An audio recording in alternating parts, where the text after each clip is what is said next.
Hello, hello, everyone. I know it's been an extremely long day. You've been seated this whole time. I'm going to try my best to entertain you. All right, so here's the title for today: Contribution by Black Deaf Performing Arts. Now, I have collected for the longest time information regarding people of color, Hispanic population, Asian population, you name it. And I want to share this information with you today. But in this topic, we're going to hone in on the deaf black art. There are four main areas that we're going to talk about: theater, television and film, dance, and one more: the actors.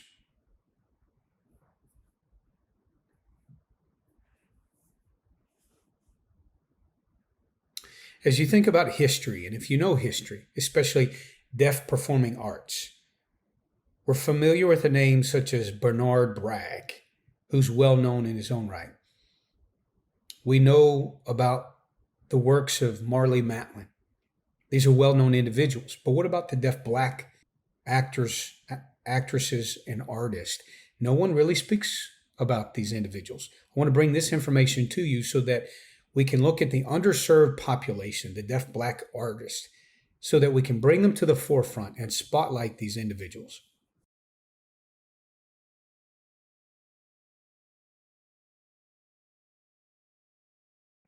So, with this history, it starts with, now keep in mind, I did my research and looked at publications, artifacts, books, information found online, was able to collate all this information.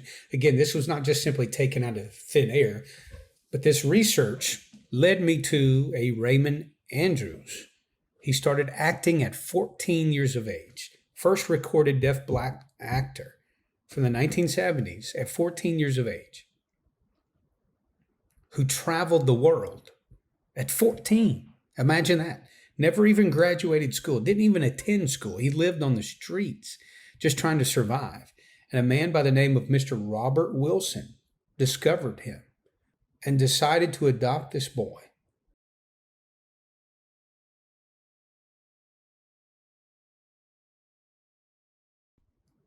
The name of this performance is Deafman Glance.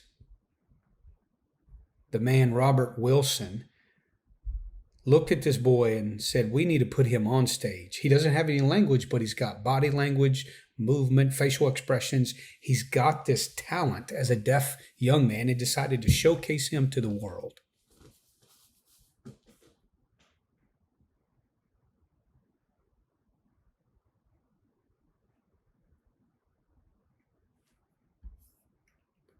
The first performance took place in Iowa, followed by New York City, then France, and another one in France, and then the Netherlands. So imagine traveling the world in the 1970s with the racial animosity between the black and the white population. And he performed under this internationally acclaimed director, Robert Wilson. If you don't know who he is, I suggest you do some research online on Google, or just read some information in whatever books that have been written about him, because I can't do him justice in 30 minutes.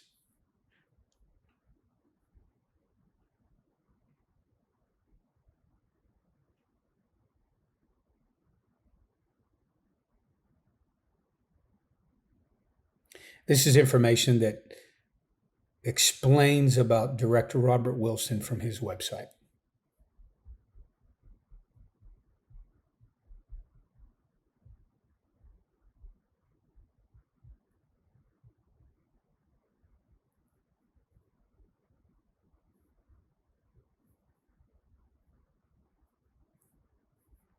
I just wanted to show you a brief clip instead of the still photograph that won't do it justice. I want you to get a sense of what's happening within the Black Deaf Performing Arts. Hit the button. Scroll forward, scroll forward, scroll forward. Keep going forward, go forward, go forward. That's good. Yeah, go forward. That's good. Now go back.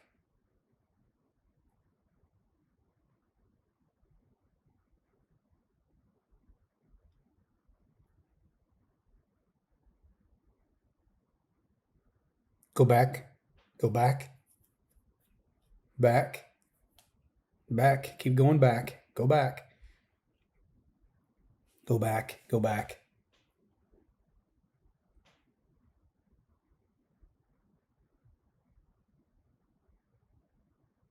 That's good.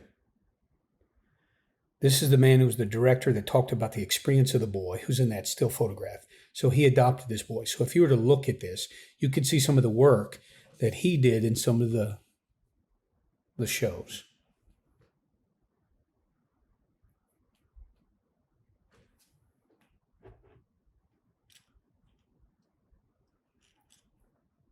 So we've talked about the 14-year-old boy and the impact that he had as a first deaf black actor upon the world. Now let's pivot and talk about theater. Many of us know about deaf theater, but I want to elaborate on the backstory, especially the black deaf artists within deaf theater. Some of this you may know and you may agree with. Other information may be new to you.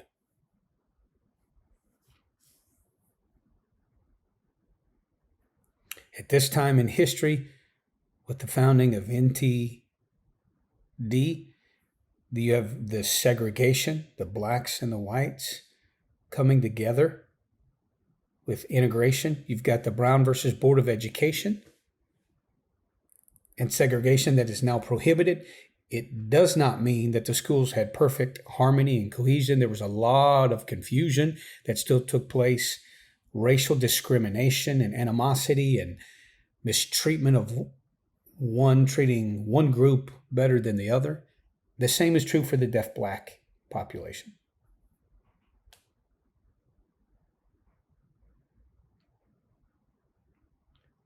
Now keep in mind, with this taking place, in 1959, there's a new play, a new performance that was coming out called The Miracle Worker. You're familiar with Helen Keller. So they decided to have a performance on Broadway, and they chose this actress, Anne Bancroft, a well-known female actress who would come in and play the role of a deaf-blind girl with tactile signing. And Anne was curious as to tactile signing, the deaf experience, so she went to Gallaudet University to observe, and this is what she saw.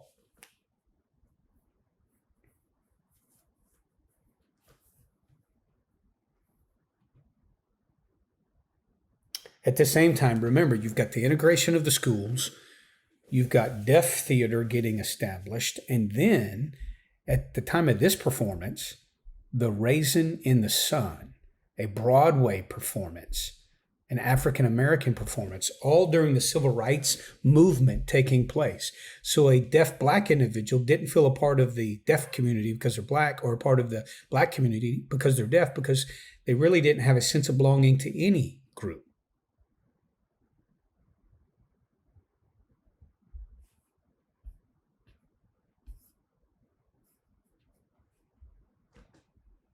And Anne was able to watch the performance Othello, but there was a problem.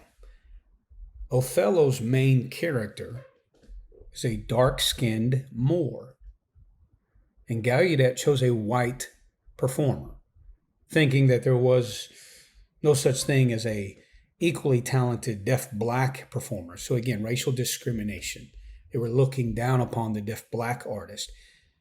There was a man by the name of Howard Palmer who was chosen to perform Othello.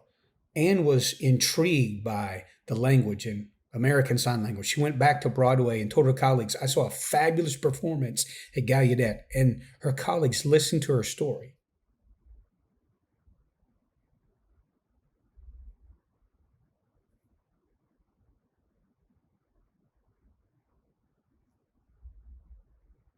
One person was intrigued in what she had to say, and this man was David Hayes. At that time, he was just a production set designer. He listened to her story and was intrigued and wanted to get involved with what was taking place at Gallaudet and help to establish the National Theater for the Deaf. And we thank Anne for this.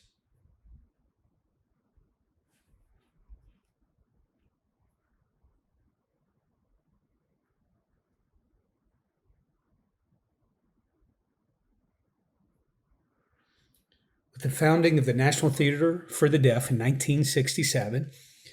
Then as time went on, they traveled around the country. And then you had the rise of a deaf black actor in 1971 by the name of Joseph Sarpy.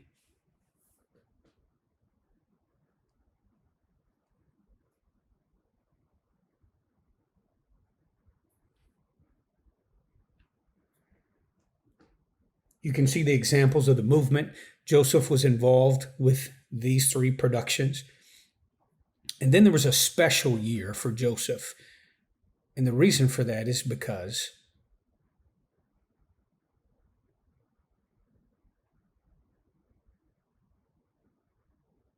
the National Theater for the Deaf decided to host the Three Muskeeters, and they made the decision of choosing three African American deaf males to serve in the leading roles. Jimmy Turner, C.J. Jones, and Joseph Sarpy. Joseph. These three would serve as a leading role in this exciting performance of the Three Muskeeters. African American deaf leading roles. Theater has always been on the forefront of changing the world, being progressive and open-minded with people of color. So here's the history. First time ever, you'd have a deaf black actor in a leading role. You may know about C.J. Jones, and you just learned about Joseph, but Jimmy is an outstanding, phenomenal dancer with acrobatic type skills, and that's why he was hired. He had some challenges with literacy. He struggled with reading the script, and he asked for assistance, but he only stayed a short time. And after about a year, he decided to move on and continue his career with dance.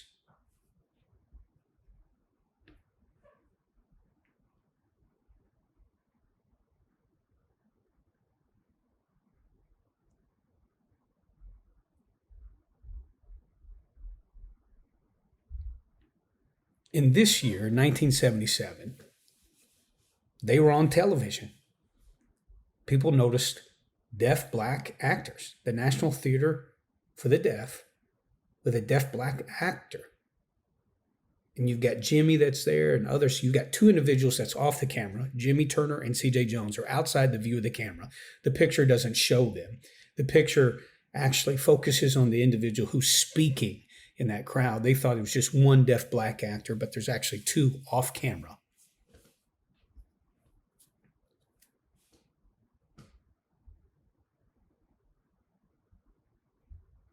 So that's the history of the National Theater for the Deaf. But there's more. And really at that time with the deaf black actors, there's really no deaf black actors really coming up until eventually they did choose a black actor who had a green card. And then eventually 2003, I'm the last person of color as a deaf black actor involved with the National Theater for the Deaf until it was disbanded. So did you have a lot of opportunities for deaf black artists to be involved in production? You really did not. So this slide shows some different information and some different history that I want to share.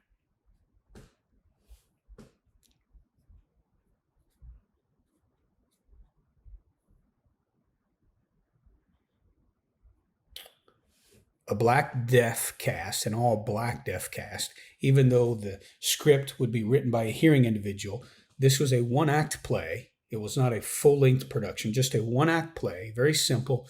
And a lady who directed this was a lady by the name of Debbie. I don't remember how to spell her name. You'll see it on the screen. Debbie directed this to see if people would take to the show or not.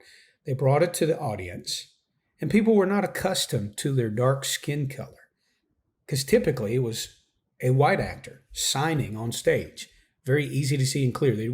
They would wear a dark shirt but white hands. But if a deaf black actor was wearing a dark shirt with black skin, It was hard. You have to have contrast, just like I do, and just like interpreters are taught. They could not see their hands clearly. So they said, you know what? Here's a suggestion. You should wear white gloves if you're a deaf black actor. Interesting thought. This woman's last name is Sonnenthral. Now you know why I couldn't spell her name, because it's so long.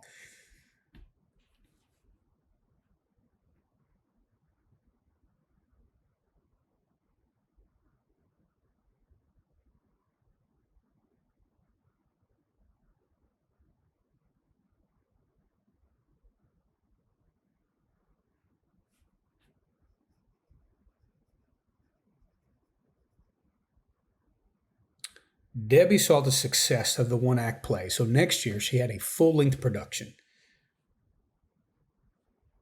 And it was called Ceremonies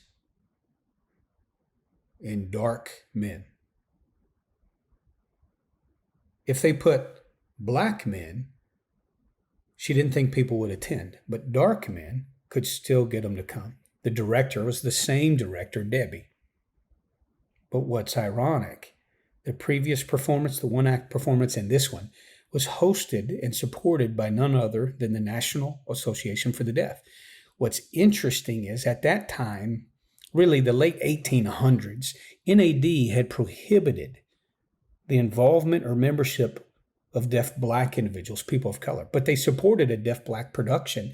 Is it because Debbie was a Jewish woman and they supported her efforts, not so much the deaf black community, but Debbie? So she was the key in all of this.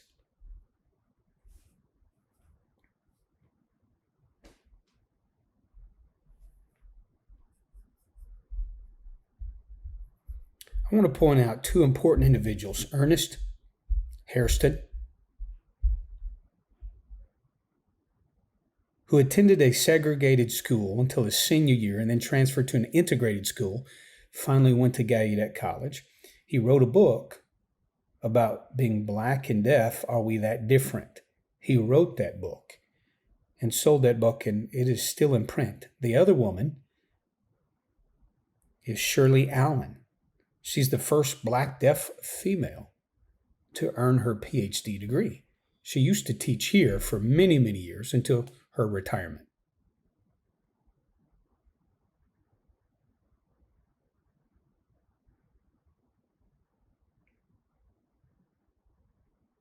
Here's a list or a biography of all the individuals involved, but here's an interesting bit of information of how they recorded the interpreters. They did not give recognition to the interpreters and call them as such. They just simply called them a reader. They're referred to as readers in the production. You see that here? Not interpreters, but this is back in 1977. Something to think about.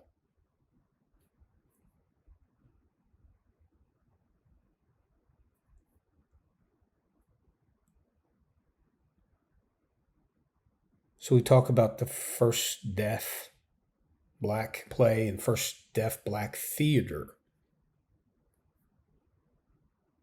In the 1990s, this was a period where most deaf black individuals came out and said, this is my identity, my culture, my language, and I'm speaking out boldly for my community from the 1990s on. Michelle Banks graduated from NYU, New York University. And when she graduated, people immediately started pressuring her to establish a deaf black theater. And she was a young girl who had just matriculated from college.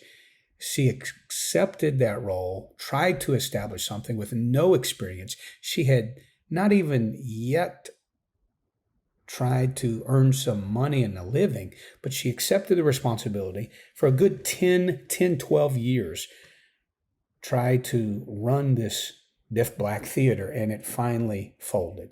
Now, we can't lay the blame at her feet. We should give this opportunity to experienced individuals. She was way too young right out of the gate. She had a dream to become an actress and succeed. And so we don't have any more deaf black theater groups anymore.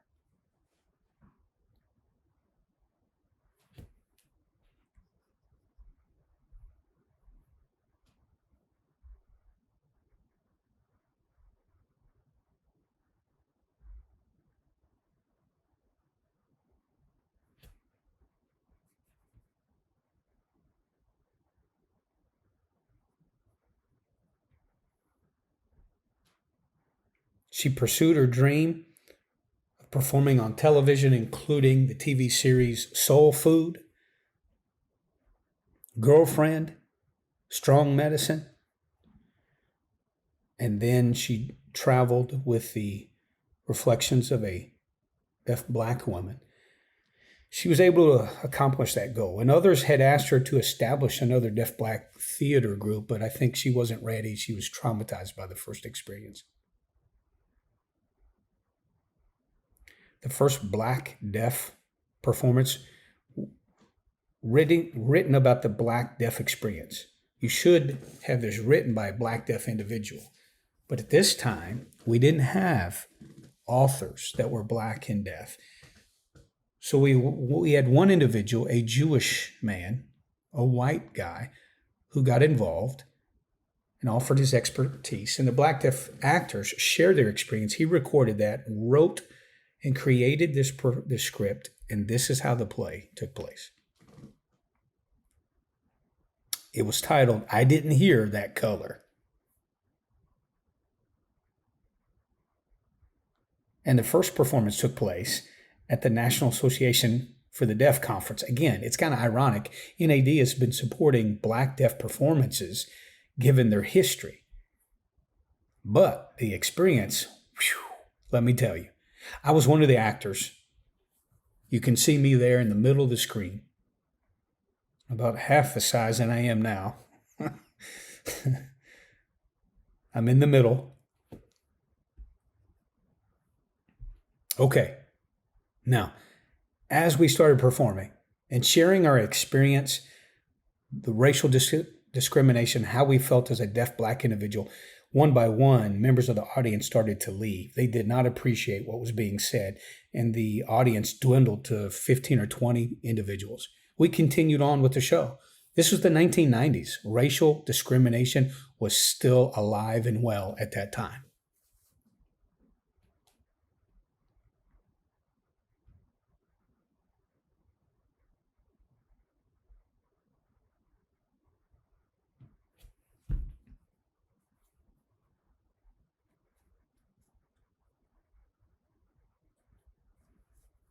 I want to talk about when people look at deaf performance, they say ASL, that's number one, but you forget about culture. Yeah, there's deaf culture, but then there's subcultures underneath. There's diversity under ASL, under deaf culture and sign language. For example, people would sign the word white. Well, this is the color white, but as a race, it's a white person. The Black individual would call that person they're white. What does that mean to you? It means they're so white. Oh my goodness, that person's so white. Well, a white person say, well, I'm white. A deaf person would say, they're so white. You can see that in the way we sign it. For example, Black.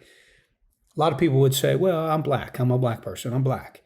Some people sign, I'm culturally Black, using all of the fingers of the hand. I'm culturally Black, but this is the color Black with one finger across the forehead. Some people have argued, why don't you say Black as in refer to the skin color Black on the top of your hand, or sign it Black like this across the forehead?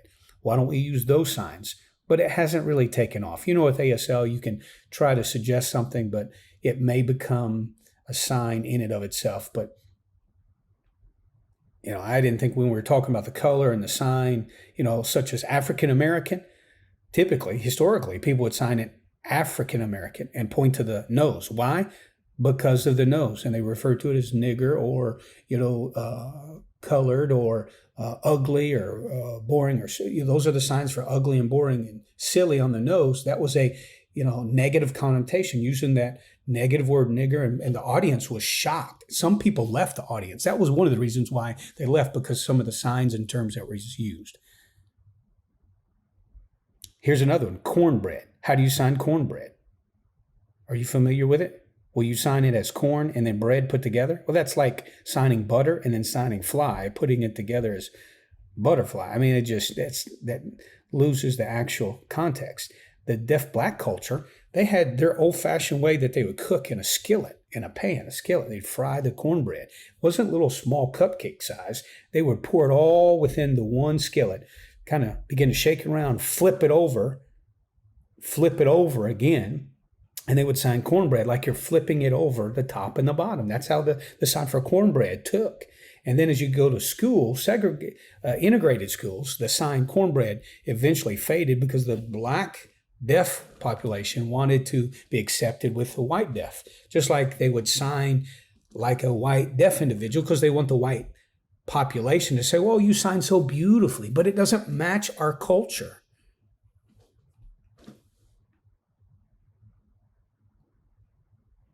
I'm going to use the word what's up. How would you say it? What's up? Like what's up? The interpreters are taught what's up in the small box. Not what's up?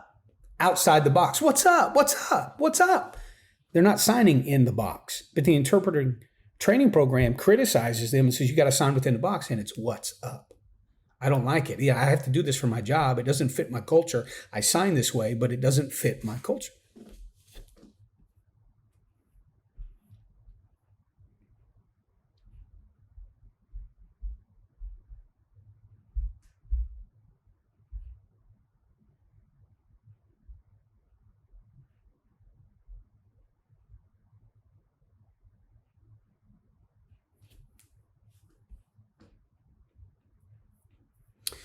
Let's talk about Shakespeare. If you remember with Othello, they had a white actor. Well, then in 1996, they finally did it the right way. They had a woman, person of color, directing the play, Rita Corey, directing the performance. Yep.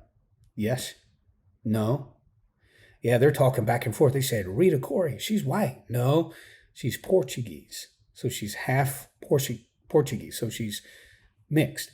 This woman is Hispanic, and here I am. And so this is the most diverse performance of Shakespeare ever in terms of people of color.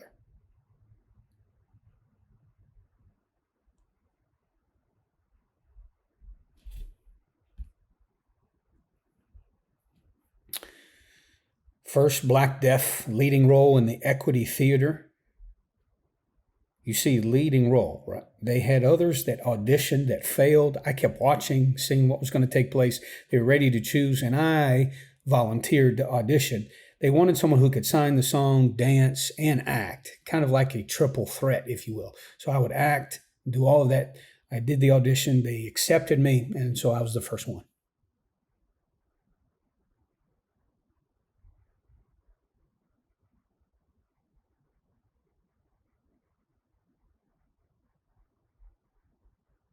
So this individual was involved in a lot of theatrical productions, and he was not so much known for his signing ability, but his dancing. So that's what intrigued individuals. They said, here, how do you do this? Oh, so then they learned deaf culture from him. They gave him a little bit of some of the acting role, but they had a supporting acting role for him, and his performances were sold out 4 years in a row. It was called Psycho Beach Party.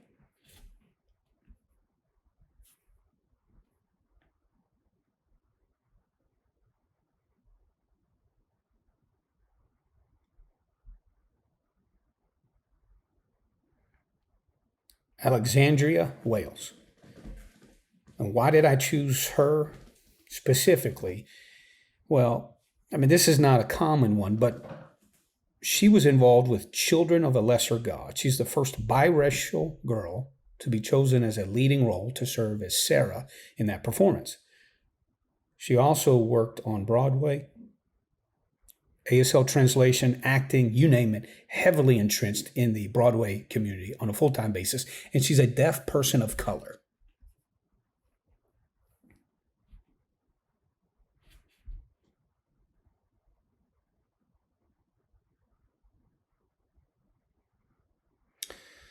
You may wonder, have deaf people won any awards? Well, Chapman, who graduated from here, went to New York City and won the Best Actor award.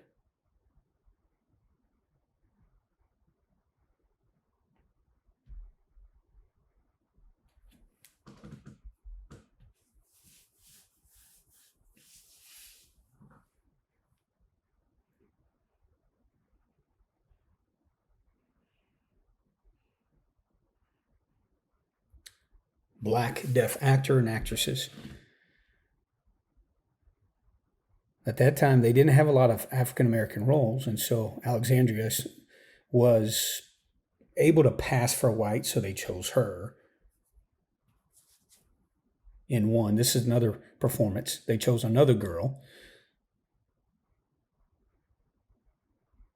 And they chose this individual. They thought, well, we want diversity. We thought, oh, you know what? This individual, her father, this is the story of the father whipping the girl. And so they gave it to her because it's black. And she was heartbroken. And she thought, no, this is not our culture. But they said, you want this role, don't you? And she said, okay, fine. I'll represent my community and try to do it as best as I can. That was the struggle. And then finally, we ended. Children of a Lesser God again. Biracial, Latino and black. How did she get the role? Remember, deaf, Jewish, and then here, African American director. She was lucky. She was the ASL tutor teaching. She was intrigued with this and said, I want you in my performance on my next Broadway show. It's really about connections. It really is.